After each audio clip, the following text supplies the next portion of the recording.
Adesmama abono nsia ya mamu nyina jo. Omemu nsam ne ama wodo so de ayensaka. Ene aboabo ano atodin anwumre no nsia kasebo a ye ne yetiefuo echeyi. Utie free peace 104.3 FM so okay. 101.7 neat 100.9. Nimi ansa was say pass abeka Johnson Accra. Enweti hello 101.5 FM Wedum Kumasi. Ghana man temye dunsia baby a wote yankan. Kasa fidie be seduesian mini etire kwamnonia be seduasa. peacefmonline.com GhanaToday.com nso abode yetiefuo benya bia kan. De di kase bonimu akutini bi ni. Ghana man His Excellency John Dramani Mahama de atudwa wo chechim se sidi na ho odin ntine ka ye de 150 billion Ghana cedis and atie free so. We've reduced our total debt over the last 5 months by almost 150 billion cedis. Tima wofi African Union abeto dwa se nyame ya adoma June wade weni chem wo my Ghana mbutayenti ya wo ba nyame ya adoma ye be chechemu edi achemu dom kuma yo wo my Ghana mra she bedwefie no wo kire se nyame ya adoma wo mo saman yewura ablakwa abepiem wo parliament adania Ghana embassy na wo Washington DC na wo tum no wasi ya no ekasen. The Minister for Foreign Affairs will be summoned before Parliament without delay. Chiami obutu wa my Ghana mra shebe jefie no workers wase enche anti-LGBTQI+ bill no wambesha ho asem asanso Akan. Waswafo ye a wo hwe dwede won sam so wo my Ghana mu de atodwa kirem se Ghana man His Excellency John Dramani Mahama so da yese emmebu na afeso emma wo betimi aboyechi edom. Opese agribusiness ebeye a pillar of growth for your economy. Empenifo nhwehwema wade abeto dwa kirem se GDP no hamu nchichembe sensia 3.9 de sebe enuane papa yenye nintia ene nwumre nsem ka wehu yesi nkonwa yede esomo yemfa aseda manwumekoi Ozone scammers the ozone scarlet capsules abedaso immune system benya ahoden akoatia nyarewa yade yanka wonto form da wa hoden aye ozone scarlet capsules MTN network no so ede bisa Ghana for se network ben pan wo mu yusu obi abekata se eye MTN ya High Sense Ghana home appliances ya papa DCS fie no office de ehwo ne yetofre Dolphin roofing system na boda so edan ne ya baako ana se dosopo obebo so kama ede ama budget cash and carry brew James energy drink you 20 years still counting Raoul's Pharmaceuticals or the Niama Pabedaso Nabaku Dutem Aye High Lady Virgin Wash Esiesi Wabama Niti Muse Pepsodent to a Huadenson Kwa Udibitu Siano Power Bambo Edicosia Nimre Tinwa Nimren swear the same thing. Afe Yane Spices ye wo Jaswa will be a quota Nakuma Tony Yem Aye Wahina Yere Spices Emediane ya dese enamuaba ya frano tapoli spicy beef and chicken jerky tiedino tapoli spicy beef and chicken jerky edese eyenamu beef yai ebi kura ya akoko ene ya ye ne bibia kama dia bom entu wure supermarket ya ehun hia kura se fe na abetorotoro ho obewa ho ya ye ni nyina kama oto ya ape na wo kwa akodi said mekoya da wuruma ne se amansan tia me kwabena mafo ena mame akosua etonam enafe ohene wa kase bo ohene afa kase bo ni ntiremu enie Ghana mampeni His Excellency John Dramani Mahama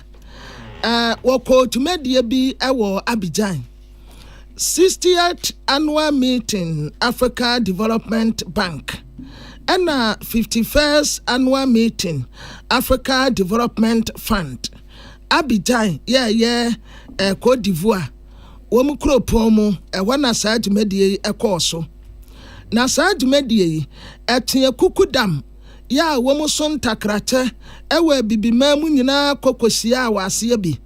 African leaders koye policy makers wo mu asemra ebebre no akwase bi development partners wo mu a ye ne wo mu to abasako mu pia wo mai kwa anim wo no so ka ho eba no sikasem mu nso a wo mu aso ntakrate wo financial institutions wo mu nyina kokosia ye na papa so opa wo ma so onye nanum de ne yie mu a wo dendene kwan a ebibiman be fa so na wafa ne ntoma pefra na tumedie yase ena John Dramani Mahama His Excellency Ghana mampeni etrese sa wo ba Ghana hanum se yia Akan ye sunsumu a ewo ni mu en wo manfo pepanso a wo mudi aso ni mu nti kakra nkre ka ye de sei eso atumi anhwan baya 150 billion Ghana cedis ya enya sika ketwa na ni nyina ne se sidi no enya ahoɔden agina ne naso a ene $40 no abo so na ene se ensese pa wɔde to akwan mu ene ahonidie akannie sunsumu a ya kokuduro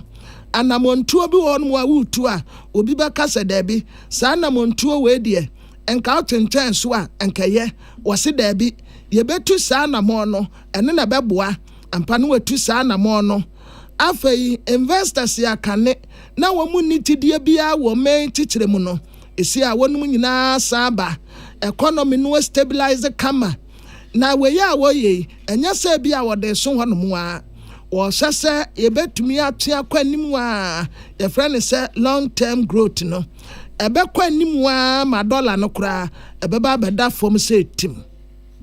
The debt restructuring was early this year, and it brought the quantum of debt down, that's the size, but it also stretched out the repayment of the debt. But we need to put any debt that we take into the most productive parts of our economy. You must do smart borrowing. For instance, we built a first-class port, and that port is paying for itself. We built a new airport terminal we call Terminal 3. That project is paying for itself without sitting on our public debt. Also, one of the push factors for the debt is the value of the local currency. Fortunately, some measures we put in place have recently begun to show results, and the cedi has been strengthening. And so we've reduced our total debt over the last 5 months by almost 150 billion cedis, which is very significant. And so if that trajectory continues, the target of reaching 55 to 58% debt sustainability by 2028 will be reached by the end of this year. And that means that it gives us fiscal space to begin to invest in the most productive sectors of the economy. Dear Yate se okasei oye Ghana mampeni His Excellency John Dramani Mahama eye tumedi ekọ so ewa Abidjan emu nsam ne yenu asarama atiku ko pente boaboa no a yetie 40 bie yet to akasiebo so ayede ne chiremu ewo nsemfoforo so ade ba ko a etete wo my Ghana nti wo ma ne pro eye katato hye pro ye dwurumudie kanka dokro eye panya asem kuma MPP aba betnas wo mo kyese wo ma ye bisa so na NDC aba guso a wo ye hyehyɛ pass ne be ya corruption entimi ntete Ghana wo krom ha senti ene enije ne de ye ni ajepa na so ebremu de empanifo de atodwa ya wo kyese wo mo hwe ne mum ese African Union Advisory Board Against Corruption nyame ya adomu a ayere so June bosomeno ne da edi kai wadweni chem wo my Ghana mu na afei ene pensem won be ye papa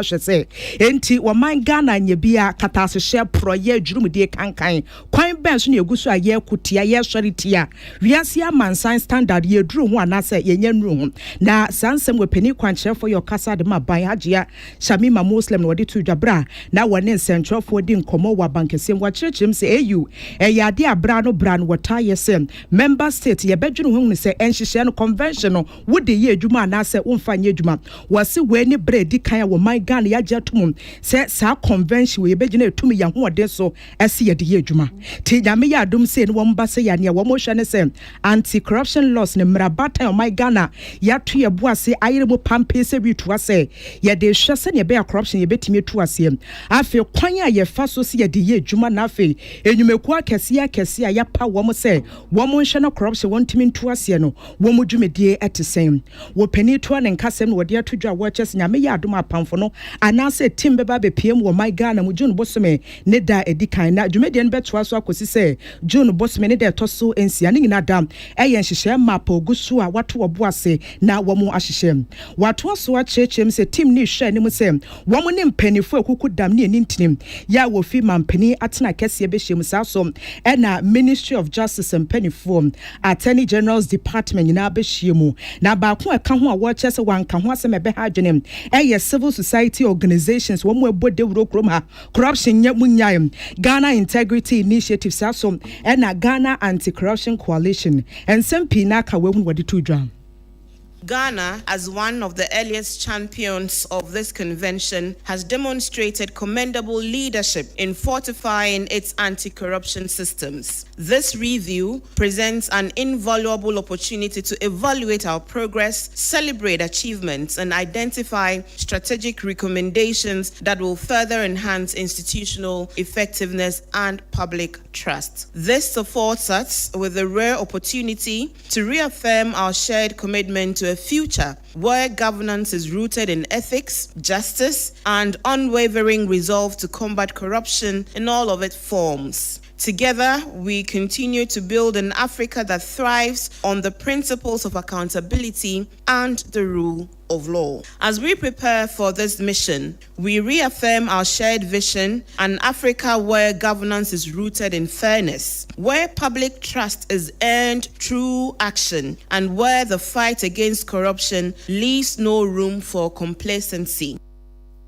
Ania yokotie wano ye peni kwankyerefo ye okasa de ma aban hajia Shamima Muslim sansem wenyina yenua ba Salamat kuku apento ne boaboa no a wode ebesom yen Ejadie nyuma eni kwiasoafo Honorable Elizabeth Ofosu Ajare ene wode atudwa se omampanyi John Dramani Mahama ene NDC aban ene suadi hunu se womo ebehwe na womo de nhihye aguakwam se da bia kwayo ebetimi agira ne nan so wose wo hwe kuya eyade a atimi mo oman no tikasam etimi agira ne nan so enunti no ena aban no ede niema aguakwam se ntitu mabunu ene ema wonse wode wo ho ebehye kuya mu na wo kyemu hia se ema ene mabunu ede wo ho ebehye kuya mu wode sansem tudwa ebra na Eli Green Agric and Agribusiness Hub womo EPA Women and Youth in Agribusiness Entrepreneurship Summit and Expo and a honorable edi sansem we etudwa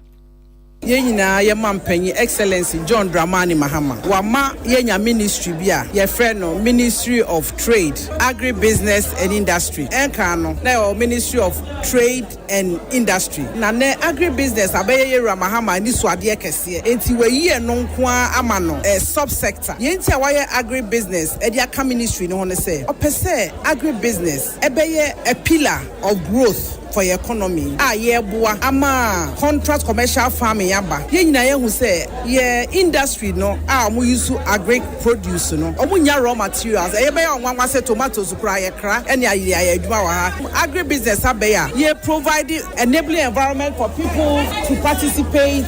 in commercial contract farming no is to feed the industry.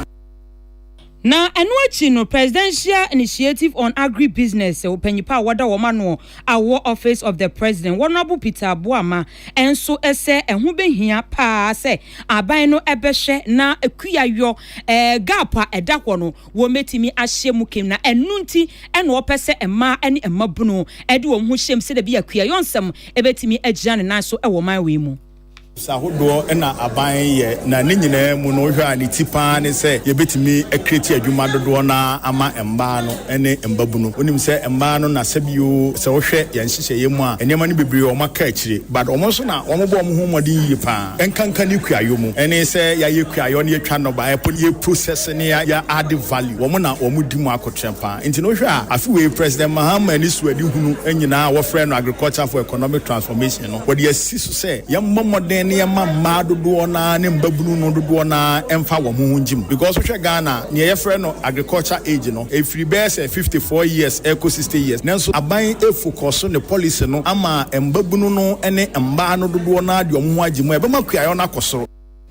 na enuachi no panyipa wono oda Eli Green Agric and Business Hapa no ono so na enkane na oyo obom domi abramra shebedweni Honorable Sophia Okuyokon enso ese enhu behia pa se wose etimi ema ene mmabuno de wo ho ehye kuayo nsem okire mu botaenti a wo mo de sa adwumadie no agu akwan mu.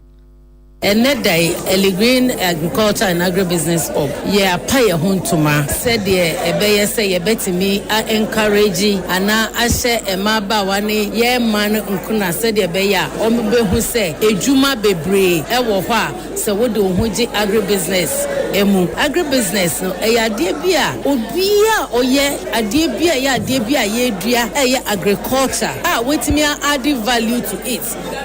ho aba enyam amansa no ne friend agribusiness maybe no na say no sha nkofo bebre school a yetitifie yesi ani bibie basisia no ko bebia yesi ye wo unemployment graduate association eni kwan say yetimi kase ye wo sa de Onipa yeti ninken wono na enkane na oyobom domi abramra shebedweni onu kroya na wasan so ye Ellen Green Agric and Business Hub nipa wada wo ma no Honorable Sophia Okon ye nua Abdullahi Dasmani ene na de sansemi ebesom ye na emra sebedafo ma kwan esi ade o mu asan bi enti wo mu aba ete sade ye kanetete ye ma kwan a ye kofie kwaji ya home ni asaba back but wo mu kwaji wo ma home be se abosumi mienu kura na ye kire kakra guso na bra wo mu ba ye no na Speaker of Parliament Right Honorable Akan Babin ema wonum nyina welcome mamu nyina akwa abaso obi a ho ye san be se aduma ase esi ade esi ye ni so kese pa baako Human Sexual Right and Ghanaian Family Values Bill 2025. Sa bill way ni afrano anti-LGBTQI plus bill. Some time ago ate abanda danu etemu no. Omu de koi san kabeya ibetumi ya passe. Ena beyi ene nam hua kwadra so obeye wanye. Eda kotwa mi ya to abewie ye ema ade etam esi ade o ma sa ade akobio enti ano na Speaker consider say ebra wo mu ba betena asie sa asem no wo mu ba hye na wo mu aka ba akobi nso wo mu se no nso ya fra no property right of spices bill 2025 eno say Ghana ye constitution no ena womo asakre mu kakra bill we ebema ba akubi no ana ewo ho no nsakra ye kakra abem yentie the Speaker Akan wa Parliament we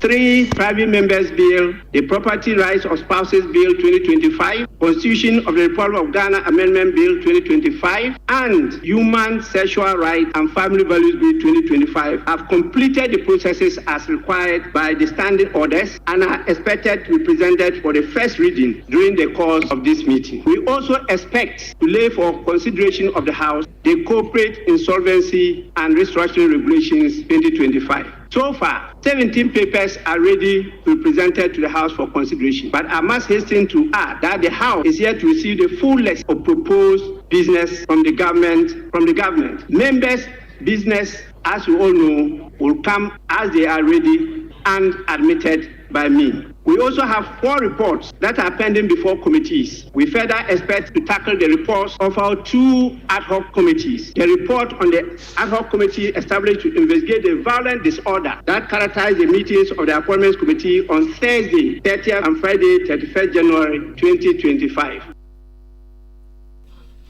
Dear Yate say Okasei aye Right Honorable Akan Babin on waya emrasebe de fieti amehine then later and was say proceed and what else you what power committee bia your friend say ad hoc committee ya waya say and no appointment committee meeting bia no mo ye basabasa ya course wo munyam sisemu sa report no ohia obeje said the report no emu nsɛmtie bia nso wɔde bɛyɛ adwuma. Then another very important thing so Adasongo Lagoon salt mining baby a womu to nchene no. One was basabasa bi koso waka say committee bintinase na wanyan hyehyem and also obehia report no. Then last but not the last emrasebe de fie ho no mo a na obi eka asem bi a ensem fata editor Dr. Zinato Ajimai Rollins oye klote kolembra sebedeni na asam no anipa kro kan no na airtime pa enti speaker say omunya investigation was asem no mu na asem kro ya no wotre say emra sebedwa fie honom minority ni majority fo one shas ye kura free majority fo no so majority fo motiwei mo amunua ba na se obi aka asem atia no waka asem atia ne papa ya wabeye Ghana mampeni mote wo bia ye bisase wa na ka asem yi a majority fo bebrebe obi antumi anka se ya asomesi anaso obenten di besi ne yenim nipa wo kan ye minority for on society a asem ni free buy no wo muso aka wo manu atum di besi ne ye hu ba bi kropa asem ni free buy ye emra sebejafo ni nyina ya one aye silent e was asem yi. Honorable members, added to these are the Adasongo Lagoon salt mining challenges and the unparliamentary comment of a member on the Honorable Dr. Zaneto Ajiman Rollins. Honorable members, as you recall, I was not the one on the chair. In fact, I was out of the jurisdiction of this country when it happened. The investigations are still not concluded. But to be frank with you, I am very disappointed with all of you that a member seated in this house with all colleagues around and no single colleague can pinpoint to the member who uttered those words. Even those of you sitting together, the three of you that have been identified, the zone is on the thread. Get this notice. Majority members, with your numbers watching the minority, you are telling me that none of you can identify the person who spoke. The person spoke not once, but twice. The minority leader on his feet turned to look in that direction, and none of you can identify the person who spoke. I'm very disappointed. Mo, dear, I say, none ne was Wakase, a Speaker of Parliament. Right Honorable Aban Kingsford Mana Babin. Emra sebe de fie nkomo. Ena Emmanuel Akole, ena William Gentu adawro maboaboa no me yetie for TB. Empanifo na ka wasem se wiase mu ye yuti bone na wankasa ho a ye bewie na wanim akwa dense wobi anentuna dom kuma wo my Ghana mra se bedwefie an wode atodwa chechem se de no api too much kranti nyame ya adom a wo mo samai wo soafo ye a wo hwa amahodo so sem okugyeto ablakwa wo mepie mu my Ghana mra se bedwefie na afi won kyerɛkyerɛ mu ne e ka ye nti a wo no nko atimi tena se dwene ho se Ghana embassy ye wo Washington wo se watum eno de na kobaye na amane bo ayensa aka ne sisi ya de wode wani kyeremu ewo Washington DC se ya Ghana embassy ne ya tum kyerɛkyerɛ bam eno koso me bosome no ne de toso eduno ensia ne nyina ne se empanifo kyerɛ kata asehye ne proye dwurumdie kankan edwumayefo bi a omotena ho no wo mo ye edwuma be se 5 years nie na ne scandal no jai charges ya wodo ese wo monye no wo mo hwede ania wo mo dwene ho nia wo mo pɛ no wo mo giem ɛna Fred no kro wo mo kra de empanifo kyerɛ ne de ne bonko wono embassy ne website no na we create section entie bia wo ba na pɛ visa say ya na wonemu a na watwe na akwakovrem wono ankasa ne company a we bie nto no kra de empanifo atoa so akyerɛkyerɛm sɛ wo mo apam no wo mo yi ne di na afeso asanso be piem wo my Ghana se ye behwɛ sɛ Ghana mra betimi edi no na eno na dom kom obutu wo my Ghana mra hye bedwefie wode atodwa ya wo bu akyerɛ sɛ minister anyade na ekoba ne sɛ Ghana embassy sɛbio wo sɛ kata asehye ne proye dwurumdie kankan akoso na wo ba betum kura na wo mu obi amane parliament mpanyinfoɔ te hɔ wanka nkyerɛ wɔ mo woda yɛsɔre yɛso da ya sɛ mekɔ akotum na afi wankasa social media handles so wodi atodwa wo pani a wodi dom kuma na nemu a wɔkasa ɛyɛ deputy minority leader Maame Patricia Pieje yentie sɛ ne ɔkyerɛkyerɛ mu internal administrative fraud by collapsing its entire embassy structure. Unless it is filled straight or one deeply unsure of itself. Let it be stated unequivocally, this House would not allow such recklessness go unexamined. The Minister for Foreign Affairs will be summoned before Parliament without delay to provide a full account of the decision to close our embassy. The legal basis for doing so, the implication for Ghana's diplomatic posture, and the cost, both financial and reputational, this country will bear. Ya maami amanensi wanu maanu wase sana mutuo na minister tu yeno. Chirasa wajene huwa wantiasie wanu akura wanu ne hopa. It must be measured and aligned with Ghana's long-term diplomatic interests and not reckless, knee-jerk or politically performative. It is an astonishing and deeply regrettable decision that the government's response to internal administrative failure is to shut down one of our most important mission abroad, even if only for what they call a few days. This embassy, located in the capital of the United States, the world's most influential nation, is not a district office of a private company. It is a sovereign outpost of the Republic of Ghana. It represents the faith, the dignity, and the credibility of our nation. To shatter it up abruptly because a single staff member was caught engaging in criminal behavior, conduct that could and should be prosecuted without disrupting diplomatic operations. It's not just excessive, it is diplomatically amateurish. Deputy Minority Leader wa my Ghana mrase bedwefie Maame Patricia Pieje eno maame fa wenka ho IT department ne sokra ye gunu ye dissolve William Gentu nafe Emmanuel Kwale amanebo eno no ne yeda so agine mu sansem wagya emu asoye a wo mo hwa amanhodro so nsem so ene wode nkrata tintin wewade apie montene so na meto mebo ase na afi ma kyerɛkyerɛ mu sane ansem no esi etie wo share headings na ne wo kan se bra embassy no ye bebia no Washington DC America enkran mebo sme no ne de toso aduonu nson ewo afimu sania ye di kan ye de atodwa se ye staff a wo mo ye adwuma fifie ye besan so atonsa from ena afi local staff na wodi wodwuma wo embassy honom Washington DC America maimo no wo mo de ya twe wo mo asensan kakra enu nti ministry ne se ye mpese mission honom eda dampan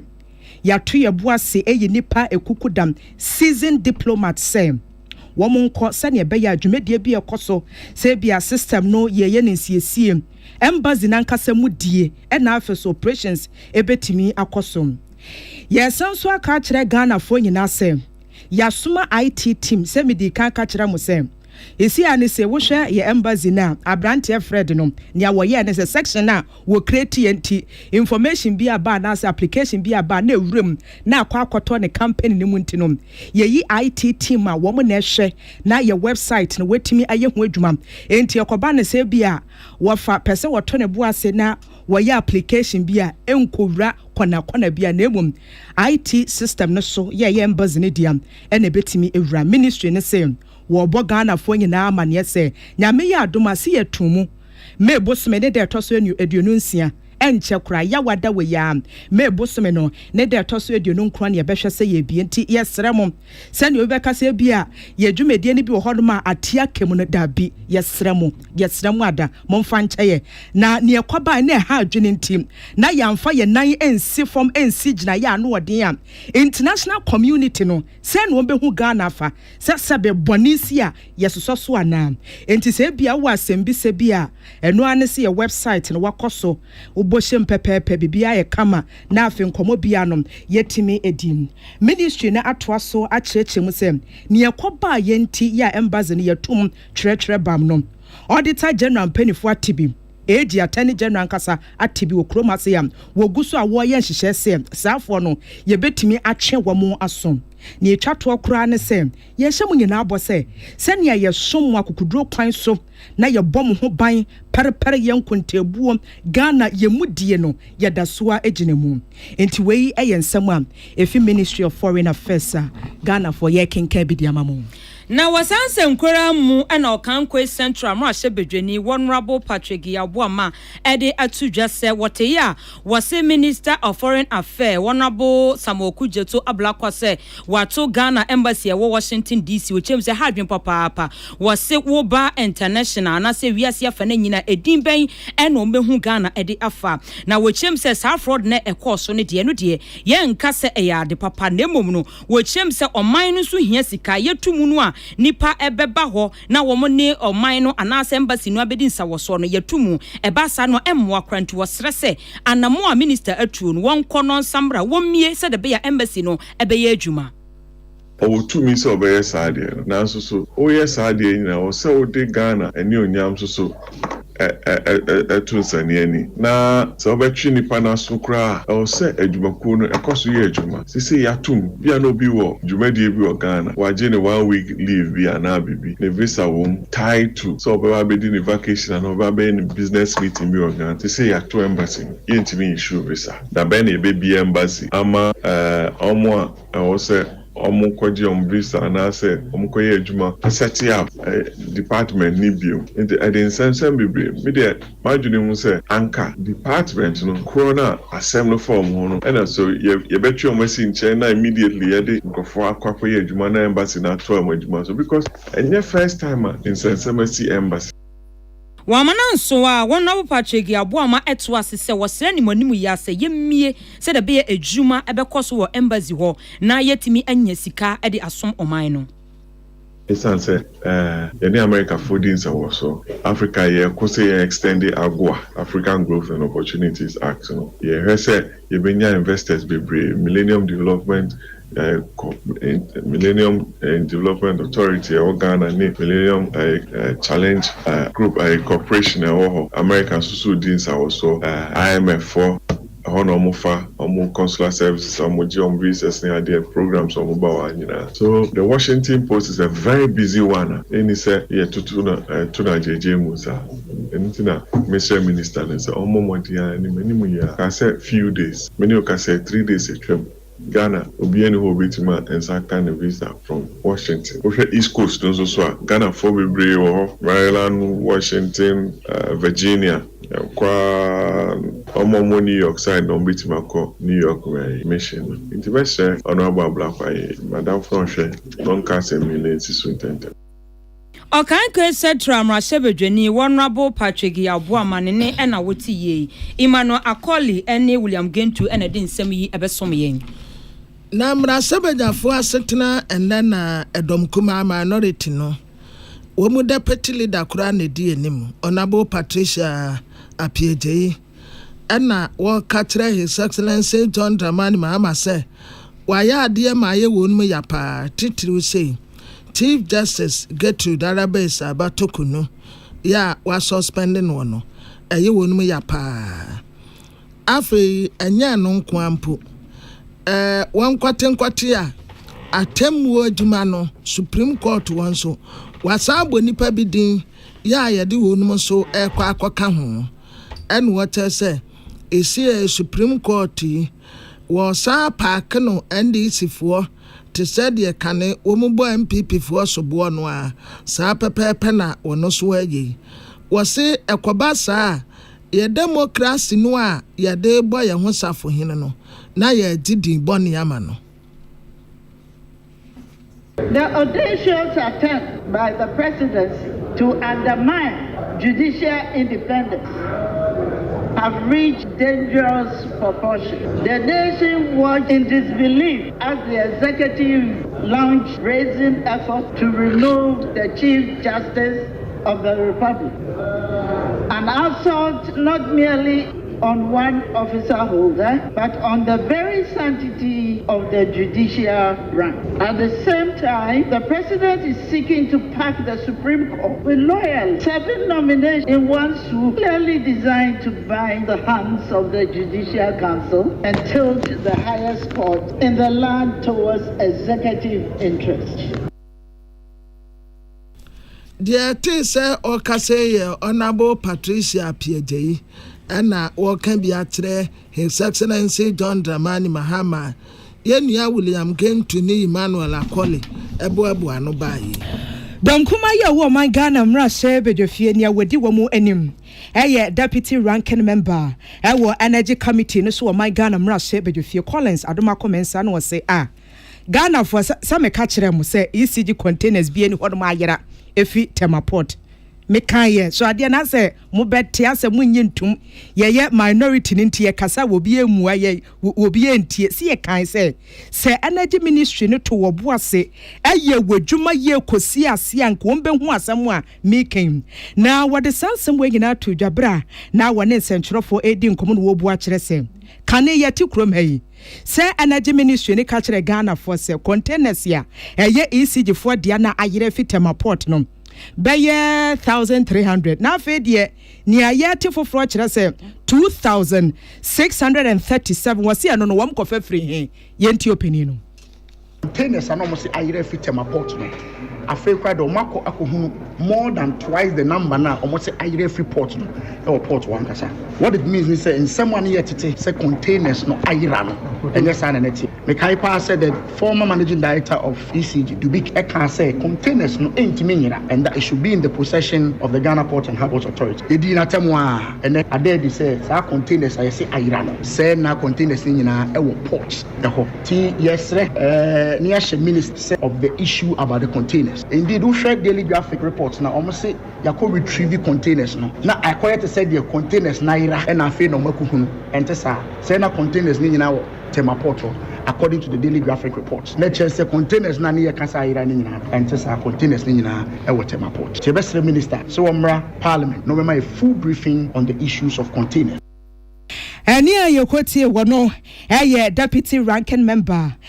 energy committee no so my Ghana mra shebe dofie Collins honorable Adoma Komensa ne nsem no nti containers ne dia finance no asha ase abobo ba ministry ne kire se wo mu ani die kire wo mo kra no minim sa ade wo mo nsam dia ade over 1,300 na afi ne yehunu ne etimi etresi kra ye 2,637 enewie wote se na mini PR ne kasa wato ne buase a wo chirechi mkwan a wo mbefa so aye wo mu edwuma sansem we nyina William Gentu na fe Emmanuel Akoli ne buano. Ene Abraham Rashebedefie ekwa asetena no na Speaker of Parliament Right Honorable Agban Smana case from Gbagben kasa ye na wo sorry ya na wo bo majority leader Honorable Mahama Ayariga din eno jesu yes my lord no say I want to national pledge na ebasa pe na Honorable wabo shake kakra esane say national pledge ye to a Rashebedefo ni nyina na etu edibomu enti we ni die speaker say we no ayefo Francis ayefo fra fiti ne kono ebe wo Rashebedefo nti we Rashebedwani na say wonim national pledge ne to na ne no asua to wote wa na si ya bodi ene ye Rashebedwani so amanda de so beti an ya bodi na wa beto enti no wo bo majority leader Honorable Mahama Ayariga din say want to national pledge no na ye hwe kwan a wo si to no edify. I promise on my honor to be faithful and loyal.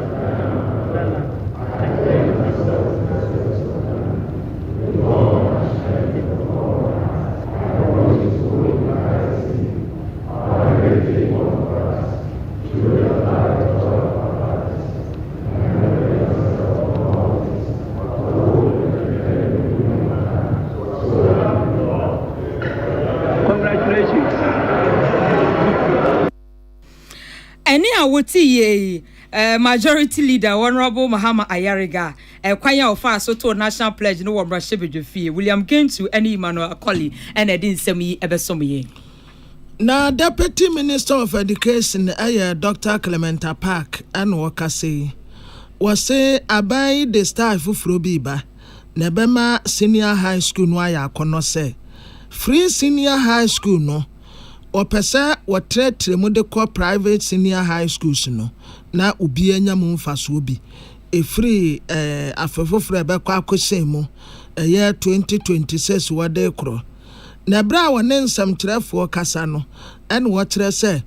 aba we ya adwene ho ahunu sɛ eni kwan sɛ yeye ebinim ayepemu ɛkyerɛ sɛ ye nyina Ghanafo yetuato baako ɛdɛ na aban school su de eye free private de yeso wo mu de wo mu ntuaka esa ya anye ne yie enti wo trete mu de akọ private schools ni nyina na ni nyina ye free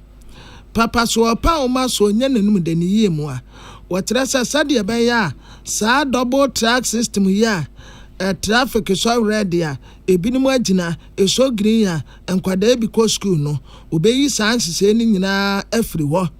ebra wo ne nsam kyerefo kasa no en wo teso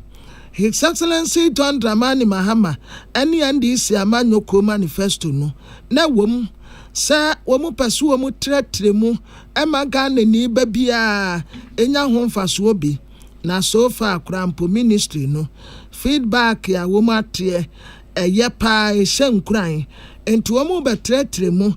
de akoho no nso Deputy Minister de Asemetu Jawa Bromo lante new guidelines ya afie basic education certificate examination school selection process no wode be adwuma.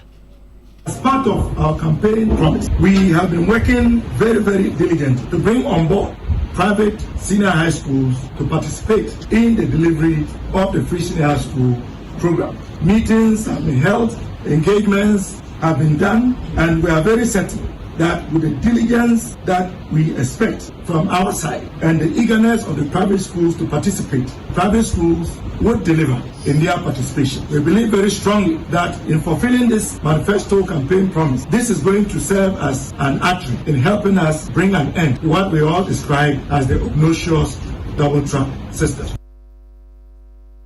Na enwati ana Dr. Clementa Park kachre abata ne se senkwada no kwasare ti school so mu pese wo mu kwa eni kwa so mu ja wo nu sa abata ne di wani di ekire bi school be na pese oba no kro na kwada no nko akwahye wo no wa tusu school so akakra ka wo no kra wonim ho maate enti abata no momfa mu ho nsem bi.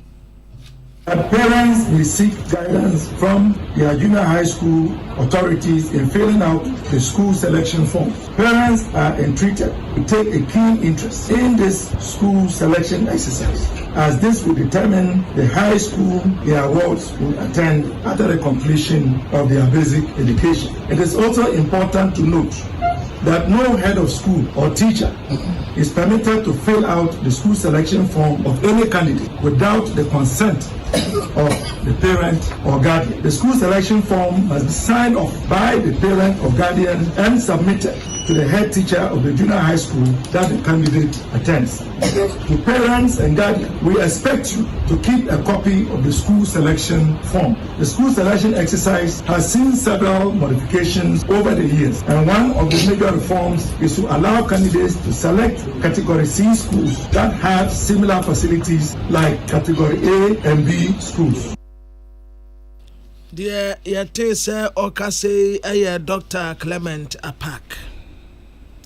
Yet to Akasia Bosu Yadiani Chemo Ewa and Sanfofro Eso, Director of Operations at the Coalition of Actors for Public Health, Dr. Kasim Abdullah, one Watton Boasia Church himself. My gun ye GDP no, Wahamunchi Chambers since ya 3.9, and ye shred na Fibianam say, Eniane papa yentimi eni, balanced diet na yentimi nintino, ya de yensun so Kessia power Ghana for ya pomodin and who and some. Now what was what church ya na more nutrition na ye kakwansem will be to say na so obi na de no ho na one shed any di ye protein woni e na kaboy bedi na no pa kaboy wia kaboy nwumre enti aba na sa na nani ye hoyam se wo pimfo ntosu ya ho anefa no ho e na Ghana economy esika sem kra no entimi enkuntia wo pani a kyerɛkyerɛ mu se ekoba na sa nipa no ya na woni ahoden enti productivity kɔ from edwuma ya de ma ne se wonye no wontimi nye nsi asem edwuma na aso obeye aso wonye no wonam honom kakra no aye kakra bi se hode no ebia nyoma be sensia na wɔso wɔto a enam so wonhye da ni apomode papa ntimi no wɔyɛ wi a ni aka na afi wetwa ekyirem wɔse woyɛ no esi enkyɛn a yɛte sika se yɛde kwa koto nwura no so kra no ya na enyo how kese pa wɔ Ghana for yɛde ɛsom education titiri ne homesua abofra no wonyine fe wokopie sukuu dan mu a what is matter na wakyerɛ no matter is anything that has weight and can occupy space simanum se bisa na no wodwi ne tiri ho sɛbia asɛm mu a waso daye wɔse ba ne sɛ ha adwene pa wɔde sansɛm we nyina to dwabra a wɔto wɔbo asɛm na wɔhyehyɛ adwumadie kɛseɛ bi a wɔde bode wura kyerɛ Ghana fo ne wiase nyina sɛ hu hia pa ɛsɛ abatan nuane ahodo a yɛdi no ebetimi asɛ na afe afata wɔse yɛka ne sɛ wobi ne di yi a kroma no yɛnhyɛ da nka ho asɛm sa na akutia mmɔfra nti wobɛhu abɔfra bi no wohwɛ n'ani ase din ase akwadaa we nyine fɛ sɛnea nka wɔso wɔtimi nyini sɛ slim sɛ kɛse no nyɛ saa no wɔnyini yɛ apemfo akutia saa so ɛna wani a ɛyɛ adwuma nti wasrɛ sɛ adeɛ wɔ yɛmfa na hia sɛm no ɔman nankasa yɛntwa fotoɔ kɛseɛ bi ɛmfa nto hɔnom ɛmmɔ ho bra. The estimation is about 6.4% of total GDP, and that is a lot. So sometimes you are even trying to get the government to invest 1% of the GDP to be able to solve a whole issue, and we are even struggling with that. How much more we losing about 6.4%, our total GDP to the issue of malnutrition. So it is quite significant, and the earlier we pay attention to it, or the sooner we pay attention to it, the better it is for babies can develop well and all that. So every pregnant woman is encouraged to attend it. So it is important for us to do whatever we have to do to. Dr. Kasim Abdullahi Manensi one man was say who be here sa ban be twa sika dia to honom sa sika na ban wo twa no ye de be hyehyɛ dwumadie se program se bia UTV Peace FM neat ni okay na ye ka ho asɛm ye bɔ ho the room afi policies no so kra na wɔse ye nya abotre timi hyehyɛ ne yie na ye hwɛ sɛ betimi aye adwuma na sa mmɔfra na woni di yie a wɔm wɔ ye mpɛhwea so no ya na akutia wɔ man ne pa. So if there is a nutrition budget, we know that we have clinics here, but we don't have workers there to be able to provide antenatal service. Then we use some of the budget to be able to address that. We have these facilities there, but we don't have the supplement that we give to pregnant women. But currently, as it stands, if there is any major issue, nutritional problem, there is no budget line dedicated to nutrition, so that we can say that, okay, we can go here, get some funds and come and address that. So if government is able to put in place something like that, we believe it will go a long way, to consolidate the efforts that we are all making towards addressing the issue of malnutrition.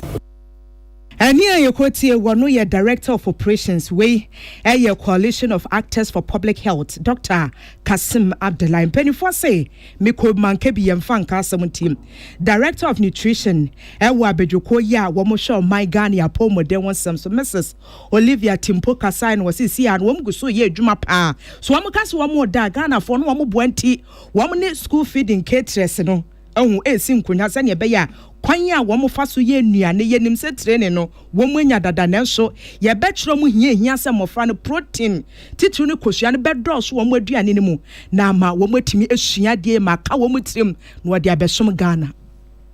We are working together with the school feeding program where we train caterers and we tell them please add enough protein, add fruits, add vegetables. And we may not see it immediately, but some are trying to do this, and we are hoping that with time, a lot more people will go in that direction, where they'll have meals that have fruits added to it, and they'll have meals that have protein. And so we are working collaboratively. We are working to ensure that look at the issues that are nutrition specific so that we can address malnutrition and reduce it to the barest minimum, if not zero.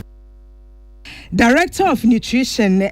Ghana Health Service Mrs. Olivia Timpo Sansomwe Prince Bafo Asamoah Papa bi ena woto ne boase boaboa no bema wode esum Ghana fo nyina. Enra ewe no nsia kasie mu anwumre no na Ateku Roman Catholic Basic School adisuafo na esun se wo hye kwan ya galamsey fo edi dwumade wo school na chi amene a wo mu agya to wo no ehadwen papa na sansem no mu na Ateku electoral area wo mu assembly member Honorable Frank Ano akasa ese ehadwen papa wa abo mpanyifo amane mpanyifo a wo mu ewo mansini ni mu se wo mu hwe no mu tunwa na mo so ade be adebesen bia na galamsefo eda so ewo site o mani abra wo mutu galade mu odin pa na wose ba bia adu ni de wo mu aka bia na wo hu se na mo bia ni wo etu o mu gusu etu galamse no ewo Ateku Roman Catholic Basic School akire wa amana na ewo ho no akoye esan ede ama mofra no a wo mu eko school ni akyerkyerefo se ba bia adu ni de wo mu de adesrede ede to national anti galamse task force anim se ba bia adu de so mu ba mu wo ma mamu a oyenne ene esan ene bebe PM awa Ateku 30th September 2024 ena nana ayefre no nana katadafo ne chiame esuma galamsefo bi se omumra mo na omunimedi nkomo te mo mote se asame ma de ye ya hoden enu ho sanse ni asase omo anim kura no ena mefre nana no ne chiame no mefre no de to last speaker no omo anim na chiame nso gitum se ye no kure omo ebehu nana no no tie to abawie mo ho na mete se omo de machine bi e de aba ti akwantuom na mete se nkofo no eye adwuma ewo Roman school omo ye adwuma ho enti mitu hu na mo start say me ye ho report de amampanifo ya o hwe adwuma no bebi omo ye adwuma na eben school enam say adwuma na omo ye ho no mutwitwa amonanti emudo wanhwe ni a ebetumi ama akora bi nam say adwuma no so no wahwe ne nkwa enti o how kase pa de baba ene say ebetumi ama akora bi afa so ahwe ne nkwa enu nti ena adwuma omo ye wo saa school mo no me asamema no me mpese me support say adwuma no na enu achi no Peace News bon homoden a se wone Ateku hene ebedi nkomoda na katadafo na se de ebe ya wo be ma ye munchirimu na so se mprempren ni ba bia wo wode wontimi ni ye nkasa ne mommene pamu no wone Peace News ebedi nkomo listo Aboaje da Costa Wasaman FM wasa Ateku na wode nsemi yi ebreye na amati ya etemu na ECD fo Ekokatre Minister of Energy and Green Transition Honorable John Abdullahi na pose na dawroma containers verse 2491 yankreye na sa containers ni nyina ka eburus negum na niema bi a ehu hia pa ni nyina aka ewotama port wo eno ye se omunya nhwesemu yenhwe omu hwesemu a omu kire se containers no 1134 eno de yetumitire si hu bebi yewo na 1357 containers de yensadan nim bebi pot ya ewo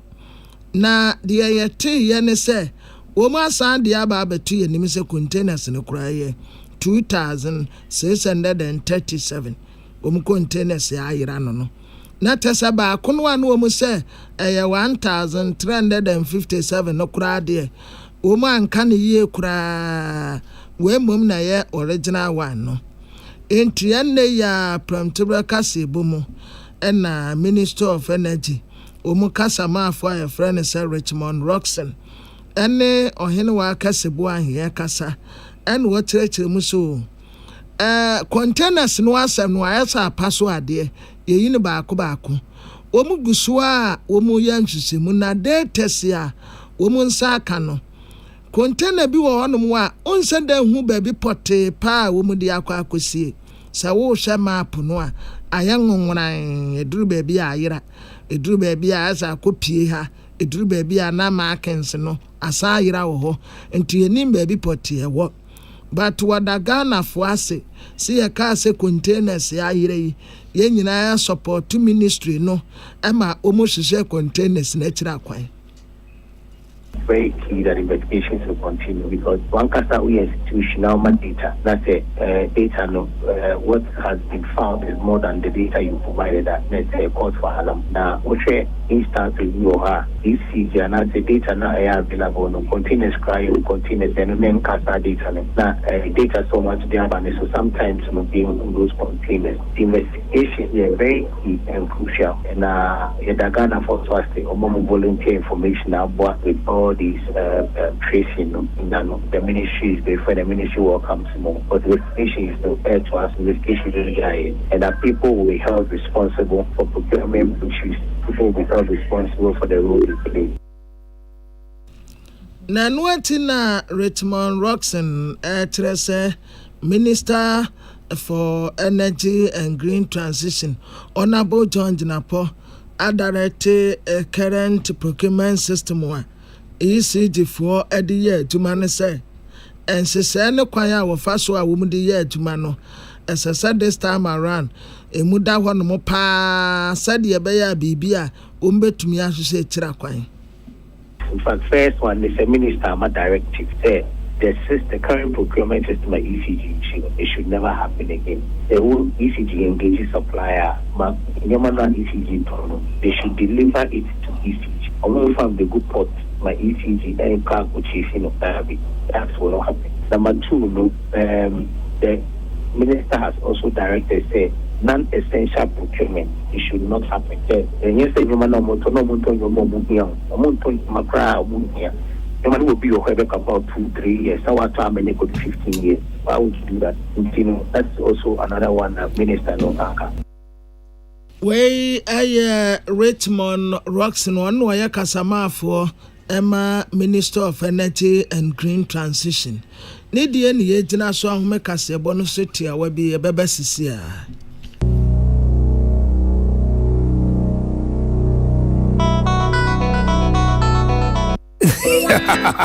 What be some plumber? A damn pipe no the boy dumano. Kaino say DPS pipe nkwan no fa mo aduma bribia o. Esan gidia menya wo DPS pipe munti. Memfenia grokra o. Enti fre 0543 662 727. Pomechina kwan was Spintex Road, Coca-Cola Chiriwa. DPS pipe. Chitie ashenso die. DPS pipe nina hene. Happy delightful June. Swachilala, chichi soso. Afrana pa. A pepashu breakfast and was in woman. Joe happy delightful juice against wood toast, cereal, and even them cool. You mean a bread and fifi. The monster fridge man. Happy delightful juice. One of one. And you be here. Happy medical relaxing way. So I know when you're. Let's say what a chamado.